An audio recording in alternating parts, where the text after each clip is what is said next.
नमस्कार दोस्तों, आपका स्वागत है मॉक मिरर में और मैं हूं विकास। आज मॉक मिरर में मैं आपके लिए प्रैक्टिस सेट का डे 5 लेकर आ गया हूं और हम सॉल्व करेंगे एसएससी सीजीएल और रेलवे के 10 इम्पोर्टेंट पीवाईक्यूज। तो पेन पेपर उठा लीजिए, चलिए शुरू करते हैं। क्वेश्चन 1 कहता है 4+44 प्लस 444 प्लस 4444 प्लस 44444 प्लस का सम करना है। तो कैसे करेंगे इसको? करने के लिए पहले 44,444, फिर 4,444, फिर 444, फिर 44, फिर 4। एक पैटर्न बन रहा है और इनको जोड़ना है। तो यूनिट डिजिट 4 × 5, 4 4 8 4 12 4 16 4 20, 2 4 4 8 4 12 4 16, 2 18, 4 4 8 4 12, 12 1 13, 4 4 8 1 9 और 4 4 49,380। Option number A. कर तो उसको हम ऐसे सकते थे, लेकिन अब एग्जाम में ऐसे करने थोड़े बैठोगे। इजी सी बात है, बहुत ही आसान सी बात है कि आप इसका यूनिट डिजिट देखो ना। 5 नंबर से 4 4 4 4 4 4 गुणा 5, 4 गुणा 5 20 आ गया। अपने पास 2 कैरी में है, ठीक से। टेंस डिजिट देखते हैं, दहाई का अंक 4 4 4 4 4 बार है, तो 4 चौका 16, 2 18। अब जब यूनिट डिजिट 0 है, सभी ऑप्शंस में 0 है। टेंस डिजिट डेट 8 है, दहाई का यूनिट 8 है। अब देखो ना कि ऑप्शन एक ही ऑप्शन में 8 दे रखा है और किसी ऑप्शन में 8 नहीं, तो मैं आगे क्यों ही जाऊंगा? मैं क्यों इतना लंबा जाके सॉल्व करूंगा और अपना कीमती 25 से 30 सेकंड दे दूंगा। आप कितना ही फास्ट फास्ट कर लो ना, आप कितना भी फास्ट कर लो, आपको 30 सेकंड तो लगने ही लगने हैं लिखने में। चलो 20 सेकंड लगेंगे, सवाल में तो लिखने के बाद तो लगेगा ही लगेगा। और आप इस तरह कर लोगे, इजी रहेगा। तो एग्जाम में इस अप्रोच से जाना है, ना कि इस अप्रोच से, कभी नहीं। इस अप्रोच से जाना है, ठीक है दोस्तों। चलिए बढ़ते हैं अगले सवाल की तरफ। Question number 2। सवाल नंबर 2 कहता है टीना और मीना ने क्रमशः 1 लाख रुपए और 80,000 रुपए के साथ एक व्यवसाय शुरू किया। 6 माह बाद मीना ने 40,000 रुपए और जोड़े। टीना ने उसी समय 20,000 रुपए निकाल लिए। 1 वर्ष के अंत में लाभ साझाकरण अनुपात क्या है? मतलब यह है टीना और मीना। टीना ने किए 1 लाख रुपए निवेश, मीना ने किए 80,000 रुपए निवेश। टीना ने किए 6 महीनों के लिए और मीना ने भी किए 6 महीनों के लिए, क्योंकि 6 महीने बाद टीना ने उसमें से 20,000 रुपए निकाल लिए। तो 1 लाख में से 20,000 जाएगा तो 80,000 बचेगा। मतलब 80,000 अगले 6 महीनों के लिए निवेशित रहेंगे। वहीं मीना जो है 40,000 रुपये और इन्वेस्ट करती है 6 महीने बाद। तो 80 + 40 1,20,000 रुपये अगले 6 महीनों के लिए निवेशित रहेगा, क्योंकि 1 वर्ष की बात कही है सवाल ने, उसमें 1 वर्ष की बात कही है। इसको हम कैलकुलेट कर लेते हैं। 4 जीरो से 4 जीरो कैंसिल हो जाएगा सबसे, 6 से 6 कैंसिल हो जाएगा सबसे, और 2 से काट लेते हैं। 2 5 10, 2 चौका 8, 2 चौका 8 और 2 छक्का 12। ये हो जाएगा 9, ये हो जाएगा 10। तो जो टीना और मीना का साझाकरण लाभ का प्रॉफिट शेयरिंग जो होगी, प्रॉफिट शेयरिंग वो होगी 9:10, 9:10। Option number A. चलिए अपना अपना आंसर कमेंट करिए। बोला है A batsman average score for a certain number of innings is 44. If he score 132 runs in the next innings, his average becomes 48. How many innings did he play earlier? मतलब बोला है कि कोई player P है, उसने x inning में 44 के average से रन बनाए। मतलब उसका टोटल रन कितना हो गया? 44x हो गया, 44x हो गया टोटल रन। अच्छा, फिर बोलता है कि जब अगला नेक्स्ट इनिंग खेलता है तो उसने उसमें 132 रन स्कोर कर दिए। अब जो नया एवरेज बनता है, न्यू एवरेज बन के निकलता है, वो निकल के आता है 48 का। आप ये देखो कि उसका टोटल इसको 44x है, ठीक है, 44x है प्लस 132 है, ठीक। उसका नया एवरेज कितना है 48, लेकिन कितने में, एक्स इनिंग्स पहले का एक प्लस अभी जो खेला है और इसमें 132 स्कोर किया है। तो यहाँ से हम कैलकुलेट करते हैं 44x plus 132 equals to 48x plus 1, 44x plus 132 equals to 48x plus 48, 4x equals to 84, x equal to 21। मतलब उसने कितने नंबर ऑफ इनिंग्स पहले खेल रखे थे, अर्लियर 21, ठीक है दोस्तों, ऑप्शन नंबर ए 21। सवाल नंबर 4 कहता है एक चुनाव में 80% योग्य मतदाताओं ने अपने वोट डाले, इनमें से 5% वोट अवैध घोषित कर दिए गए। 5% वोट अवैध घोषित कर दिए गए। यदि एक विजयी उम्मीदवार को 11,400 वोट मिले तो कुल वैध वोटों का 60%,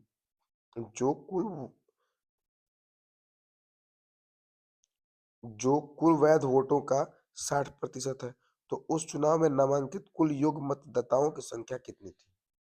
माना कि टोटल वोट 1000 था, जिसमें से 20% जिसमें से 20% लोगों ने वोट डाला ही नहीं, मतलब 20% मतलब 200 लोगों ने वोट डाला ही नहीं, और बाकी बचे 800, 80%। अब इसमें से भी 800 में से भी जो 5% थे उनका इनवैलिड हो जाता है, जो कास्टेड वोट है। अब बचता कितना है, बचता है 95%। 95% मतलब 40 वोट हमारा इनवैलिड हो गया। इसका मतलब ये है कि हमारा बचता कितना है, 760 वोट बचता है। अब ये 760 में से जो 60 760 का 60% वोट जो है वो विजयी उम्मीदवार पाता है, जो विनर है वो पाता है 60% वोट। 60% वोट पाने का मतलब 6 6 के 36, 6 से 42, 3 45, 456 वोट। 456 वोट विनर पाता, तो 456 वोट विनर नहीं पाता ये, बल्कि पाता है 11,400। अब 11,400 कितना गुना है भाई, तो 11,400 बटा में 456। हमको कुल नामांकित योग्य मतदाताओं का संख्या निकालना है, मतलब 1000 की संख्या निकालनी है, कितनी है, तो गुणा 1000 कर देंगे, कितना जाएगा, 114 को 4 बार काटेंगे तो 456 आएगा, और यहाँ से 4 को 1 में काटेंगे तो 250 आएगा। मतलब 250, 25,000 वोटर्स हमारे इलिजिबल वोटर्स थे। Option number C. बोला है यदि किसी निश्चित धनराशि पर 16.2/3% प्रति वर्ष ब्याज की दर से 3 वर्षों का चक्रवृद्धि ब्याज 1270 है, तो उसी धनराशि पर समान दर से और समान अवधि के लिए साधारण ब्याज ज्ञात कीजिए। चलिए, सबसे पहले 16.2/3% को हम फ्रैक्शन में चेंज करते हैं तो आएगा 1/6, ठीक। अब बोला है कि कोई धनराशि x है, वो 3 वर्षों में, 3 ईयर के बाद चक्रवृद्धि ब्याज लग करके उसका जो ब्याज आता है वो 1270 हो जाता है। देखिए दोस्तों, इसको हल करने का 2 तरीका है। मतलब एक तरीका बहुत लॉन्ग हो जाएगा, जो बोर्ड वगैरह में लिखते हैं कि फॉर्मूला लिखो, amount equal to P into R plus 1/100 ऐसे करके। और एक तरीका होता है जो कॉम्पिटिटिव एग्जाम के नज़रिए से करते हैं। जैसे हमको जानना है 3 साल का, ठीक है दोस्तों, तो 1/6 का होल क्यूब कर देंगे हैं। कैसे?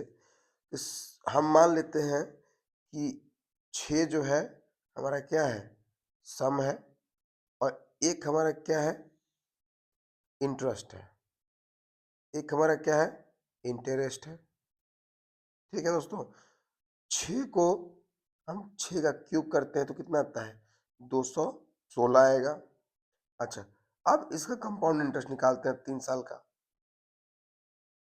216 का 1/6 कितना आएगा,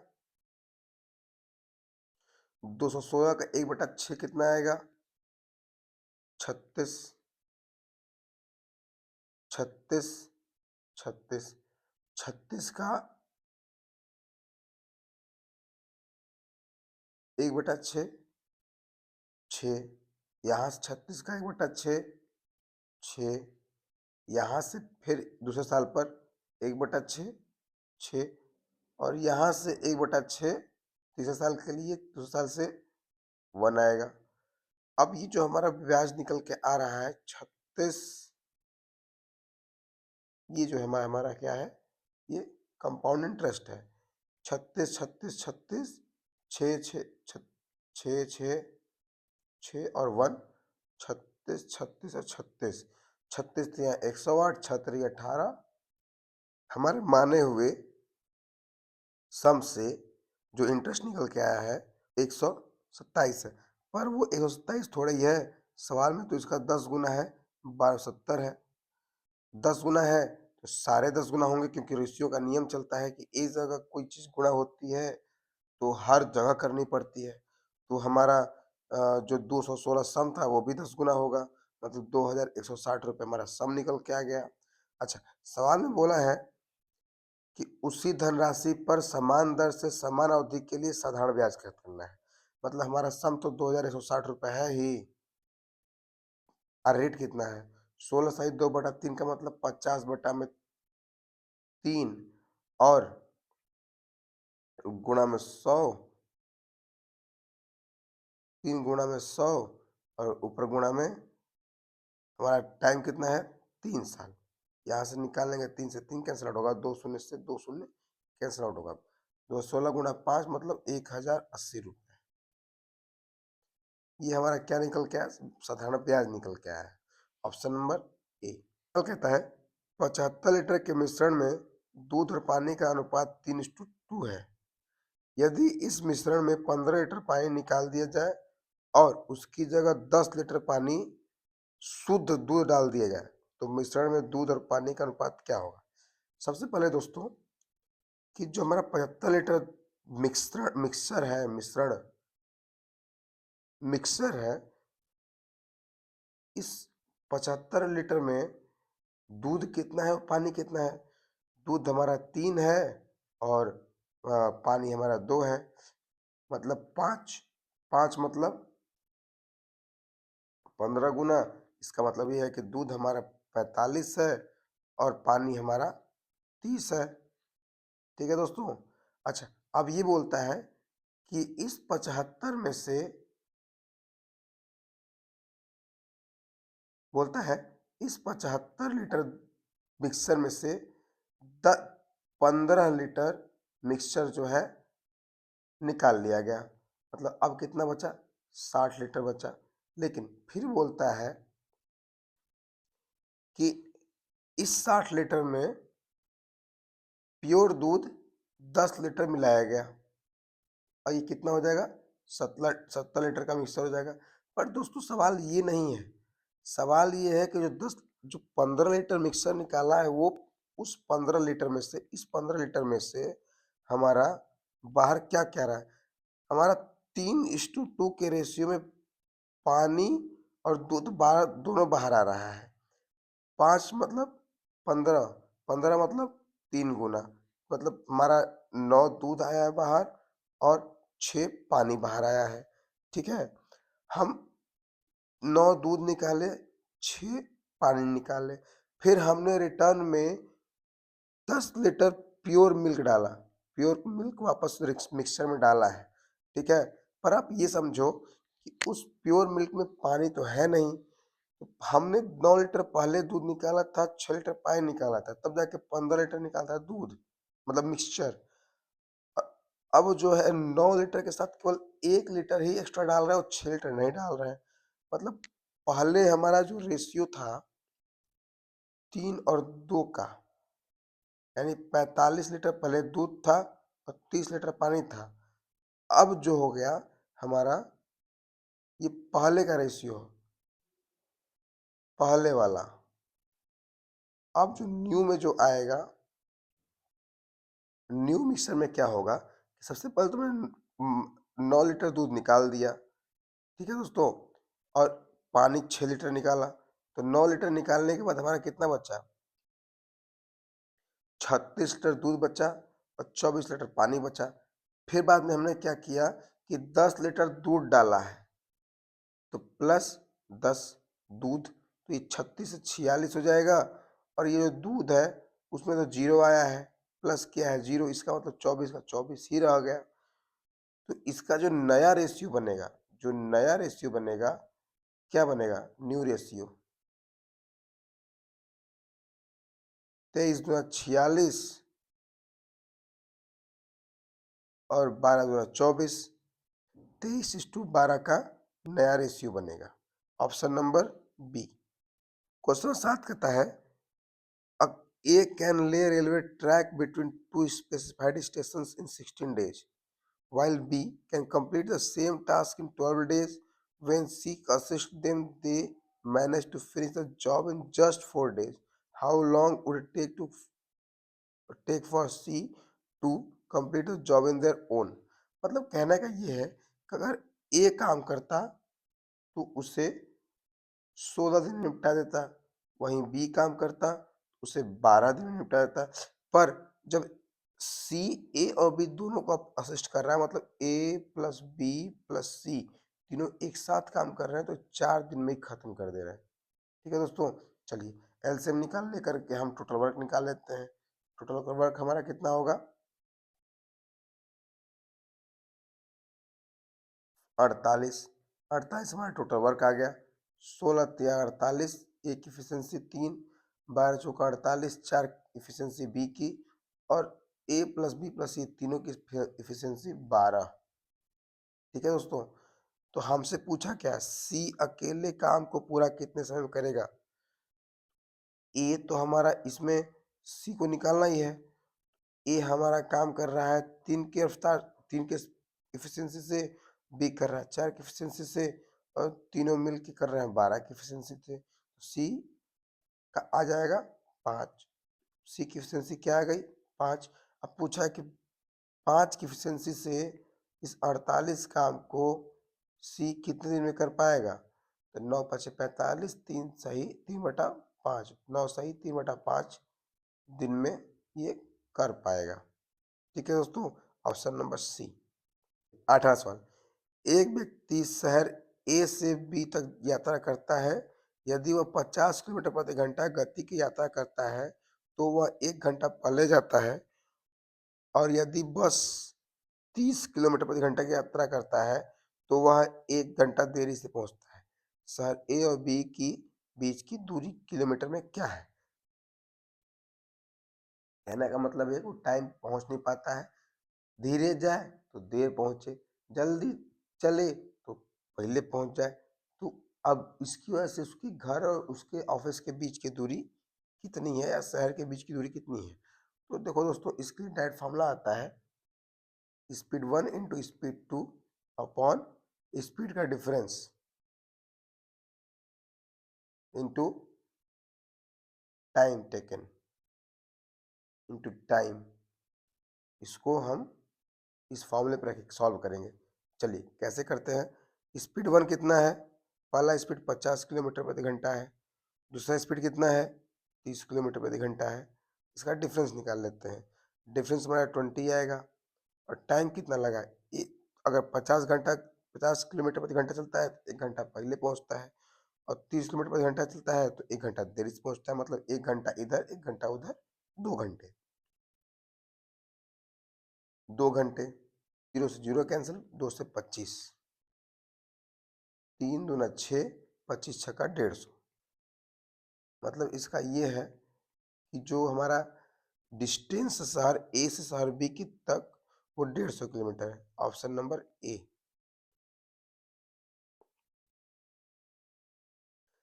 सवाल नंबर 9 कहता है x प्लस 1/x = 5। तो पता करना है x² प्लस 1/x²।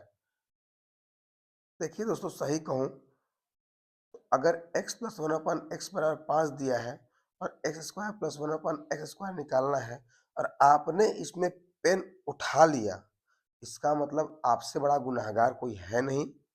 दूसरी चीज, आप इस कंपटीशन के लिए बने ही नहीं हैं। आप त्याग दो कंपटीशन। देखो, सबसे पहली बात कि हम जानते हैं कि अगर इसकी वैल्यू 5 दे रखी है तो जाहिर सी बात है 5 का स्क्वायर किया जाएगा और -2 किया जाएगा। 5 का स्क्वायर -2 इक्वल्स टू 23। इसका आंसर 23 आएगा। Option number D. चलिए अब पढ़ते हैं अगले सवाल को, सवाल नंबर 10 की तरफ। लिखा है 2 गोलाकार फूलों की क्यारियों की परिधियों का अनुपात 3:5 है। यदि छोटी फूलों की क्यारी की त्रिज्या 9 मीटर है तो बड़ी फूलों की क्यारी की त्रिज्या क्या होगी? देखिए दोस्तों, एक छोटी क्यारी है और एक बड़ी क्यारी है। देखो दोस्तों, इस छोटी वाली का जो रेडियस है वो 9 मीटर है, लेकिन 2πr जो है वो 2πr3 दे रखा है और बड़े वाले का 2πr कितना दे रखा है? 5 दे रखा है रेशियो में। तो जाहिर सी बात है ना कि अगर आप पॉइंट ऑफ एग्जाम के पॉइंट ऑफ व्यू से देखते हो तो आप रेशियो लेके चलोगे कि 2πr है, उसमें केवल r की वैल्यू r ही मान लेते हैं। 2r तो 2π दोनों में कॉमन है, तो इसकी r की वैल्यू 3 है, इस r की वैल्यू 5 है, लेकिन हमारे पास r की वैल्यू 3 थोड़ा ही है, वो तो 9 है। कितने गुना? 3 गुना। तो हमारा भी बड़े वाले फुल कैरी में 5 थोड़ी ही है रेडियस, वो भी 3 गुना होगी, तो वो भी 3 गुना होगी, तो ये 15 मीटर आ जाएगा। दोस्तों, हमें एग्जाम के पॉइंट ऑफ व्यू से सोचना है, न कि हमें बोर्ड का एग्जाम दे रहे हैं। स्टेप मार्किंग होती है, स्टेप जितना लंबा स्टेप होगा उतना मार्क्स मिलेगा। ठीक है दोस्तों, हम अप्रोच रखेंगे कॉम्पिटिटिव एग्जाम का, हमें लेनी है एक सीट। ठीक है दोस्तों, तो हमको सॉल्व करना है जितना कम से कम टाइम लग सके। अगर हम 1 सेकेंड भी बचा पा रहे हैं, अगर हम एग्जाम का 1 सेकेंड भी बचा पा रहे हैं तो वो हमारे लिए बहुत मायने रखता है। ठीक है दोस्तों, तो इसका जो आंसर आ जाएगा, जो बड़े वाले फूल की क्यारी का जो रेडियस है वो 15 मीटर है। ठीक है दोस्तों, ऑप्शन नंबर ए। दोस्तों, ये थे 10 PYQs जो हर साल एसएससी और रेलवे में पूछे जाते हैं। आपका 10 में से स्कोर कितना रहा कमेंट में जरूर लिखें। अगर आपको किसी भी सवाल में कोई भी डाउट रहा और आप नहीं कर पा रहे हो तो मुझे डाउट अपना कमेंट में लिखो, मैं उसे सॉल्व करने का प्रयास पूरा करूंगा, बल्कि सॉल्व भी करूंगा। चलिए, इसी के साथ मिलते हैं कल रात 9 बजे अगले 10 PYQs के साथ। तब तक के लिए गुड नाइट और जय हिंद।